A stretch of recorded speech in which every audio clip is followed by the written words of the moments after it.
Hi hello ನಮಸ್ಕಾರ ಸ್ನೇಹಿತರೆ, ರನ್ನ ಟಿವಿಗೆ ನಿಮ್ಮೆಲ್ಲರಿಗೆ ಸ್ವಾಗತ. ಕನ್ನಡ ಕಿರುತೆರೆಯ ಜನಪ್ರಿಯ ನಟಿಯಾಗಿರುವ ವೈಷ್ಣವಿ ಗೌಡ ಅವರು ಇದೀಗ ಮತ್ತೊಮ್ಮೆ ಕಿರುತೆರೆಗೆ ಬರಲಿದ್ದಾರೆ.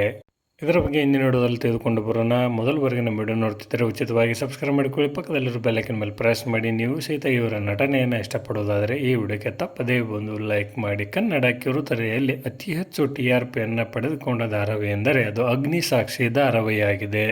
ಅಗ್ನಿಸಾಕ್ಷಿ ಧಾರಾವಾಹಿಯಲ್ಲಿ ನಾಯಕಿಯಾಗಿ ಕಾಣಿಸಿಕೊಂಡಿದ್ದ ವೈಷ್ಣವಿ ಗೌಡ ಅವರು ಕರ್ನಾಟಕದಲ್ಲಿ ಸಾಕಷ್ಟು ಪ್ರಖ್ಯಾತಿಯನ್ನು ಪಡೆದುಕೊಂಡ ನಟಿಯಾಗಿದ್ದಾರೆ. ಅಗ್ನಿಸಾಕ್ಷಿ ಧಾರಾವಾಹಿ ನಂತರ ಬಿಗ್ ಬಾಸ್ನಲ್ಲಿ ಭಾಗವಹಿಸಿ ನಂತರ ಜಿ ವಾಹಿನಿಯಲ್ಲಿ ಸೀತಾರಾಮ ಧಾರಾವಾಹಿಯಲ್ಲಿಯೂ ಸಹಿತ ಇವರು ನಾಯಕಿಯಾಗಿ ಕಾಣಿಸಿಕೊಂಡು ಜನಪ್ರಿಯತೆಯನ್ನು ಹೆಚ್ಚಿಸಿಕೊಂಡಿದ್ದರು. ನಂತರ ವೈವಾಹಿಕ ಜೀವನಕ್ಕೆ ಕಾಲಿಟ್ಟು ಇದೀಗ ಮತ್ತೆ ಕಿರುತೆರೆಗೆ ಇವರು ಮರಳಲಿದ್ದಾರೆ.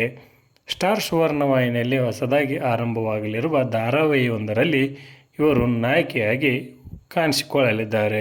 ಇನ್ನೇನು ಕೆಲವೇ ದಿನಗಳಲ್ಲಿ ಆ ಧಾರಾವಾಹಿಯ ಪ್ರೋಮೋ ರಿಲೀಸ್ ಆಗಲಿದೆ. ಇವರ ನಟನೆಯನ್ನು ನೋಡಲು ನೀವು ಸಹಿತ ಕಾಯುತ್ತಿದ್ದರೆ ಎಸ್ ಎಂದು ಕಮೆಂಟ್ ಬಾಕ್ಸಲ್ಲಿ ಕಮೆಂಟ್ ಮಾಡಿ. ಧನ್ಯವಾದಗಳು, ನಮಸ್ಕಾರ.